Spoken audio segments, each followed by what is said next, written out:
Today I'm going to be showing you the Pallof Press tutorial.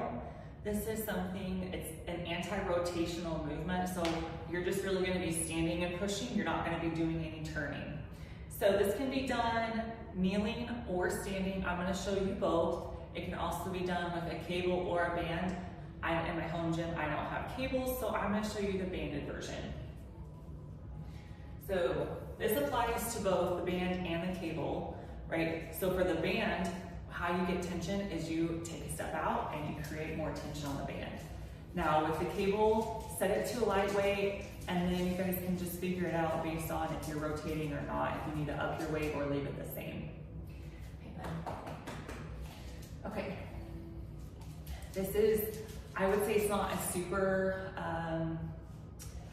challenging movement, but it's one that will teach your body how not to rotate, and it's going to be kind of single-sided a little bit. You're going to feel it more on one side than the other. At least that's how I am.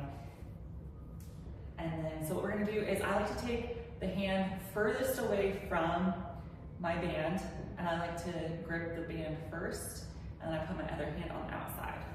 Okay. And then I bring it to my chest, step out to get enough tension, or to add your weight. Soft bend in our knees, okay? Not straight, an easy bend. I know for some of you, if you're just starting, this may feel weird. It's okay, you're not looking weird. I think people are gonna be looking at you if you have straight knees while you're doing an exercise. They're gonna be like, what is she doing, or he doing, okay? Soft bend. Now the next part, this is always something you need to do when you work out, engage your core. The easiest cue I can give you is to pull your belly button back to your spine, okay? And you can give it a little squeeze. You can engage your core and breathe at the same time. You just have to learn how to do it, okay? So, soft bend, core is engaged, okay?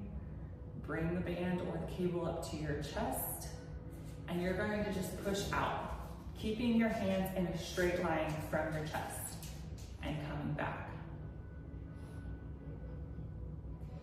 Again, this is an anti-rotational movement.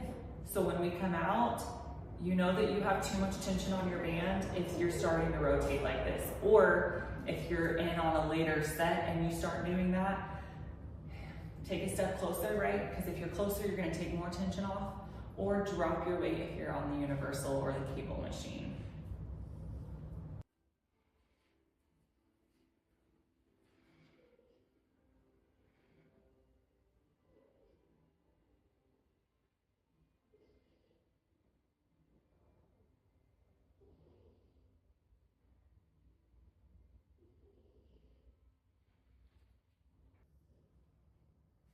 Okay, so the same thing here as we're again going to grab our band for the kneeling, and you're gonna sidestep until you find that you have enough tension on the band to feel that you're working the muscle, but not so much that you're causing rotation.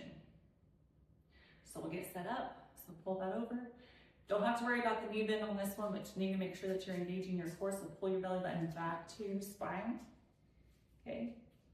When you're ready, make sure your core is nice and engaged, and you're gonna push straight out, and then come back in. Out and in is 1 rep.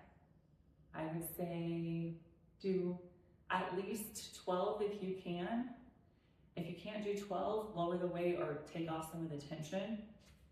Okay, this isn't a high strength. You're not gonna get a ton of gains from it, but we're teaching our body the anti-rotation. You're working that side of your core.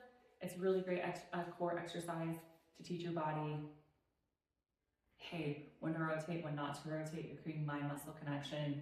You're having more control over your body and its mechanics.